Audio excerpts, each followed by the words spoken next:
Hi, my name is Stephen Forrest, Dr. Stephen Forrest from Westport Chiropractic, and what I want to do today is explain some really important fundamentals about how the lumbar spine, which is a fancy way of describing the low back, how the lumbar spine works.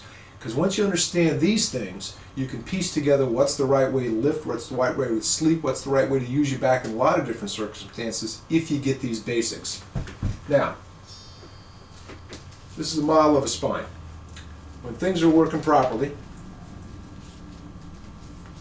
your spine's easy, comfortable alignment is like this. You notice there's a forward curve in the low back.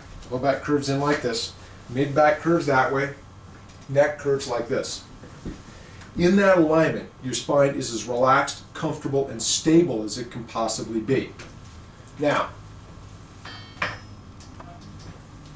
this is a model of two bones of that spine. And what the model shows is two bones or vertebrae, the discs that are shock-absorbing pads between the vertebrae, and the nerves that come out from in between these vertebrae. You have 24 of these up and down your spine, and the pattern just repeats: vertebra disc, vertebra disc, vertebra disc, with a nerve coming out in between at each level.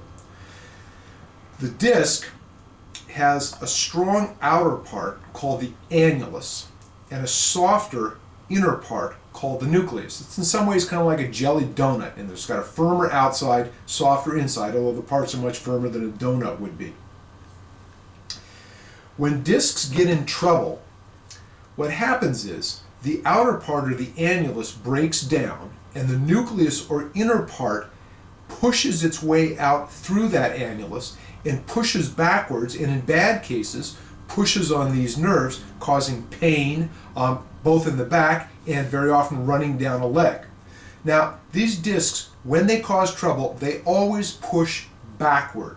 The front of your spine is protected by a ligament that's like a band of steel, so you never have to worry about those discs pushing forward, but you do have to worry about them pushing back.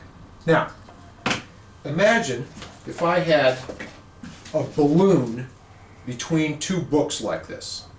If I pushed straight down, what would happen? The balloon would bulge in every direction, right? Now, if I held the books like this and I pushed down, what would happen? The balloon would bulge that way, right? And if I pushed like this, the balloon would bulge that way. The same principle applies with your discs. This is really important. When your vertebrae are bent like this, when your low back is bent like this, when your low back is in that normal curve alignment like that, it's like taking our books and pushing that disc forward in the safe direction.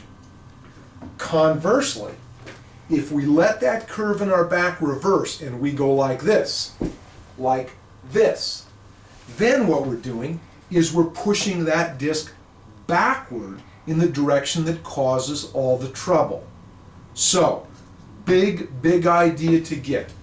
When you are like this with a proper curve in your low back, your discs are safe. When you let go of that proper curve, your discs are in danger. And then the more load you put on that, because think about it, the harder I push down on the book, the more the balloon is going to bulge, right? If I now put myself in this bad position and I lift something heavy, that's like pushing the books together even harder, and that disc is going to bulge back even more.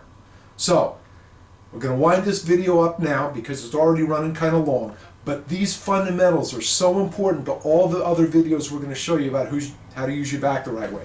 Big idea to take away from this: when you have that proper curve in your back, your discs are safe. When you lose that curve, they're in danger, and the more load you put on it, the greater the danger gets. Thanks.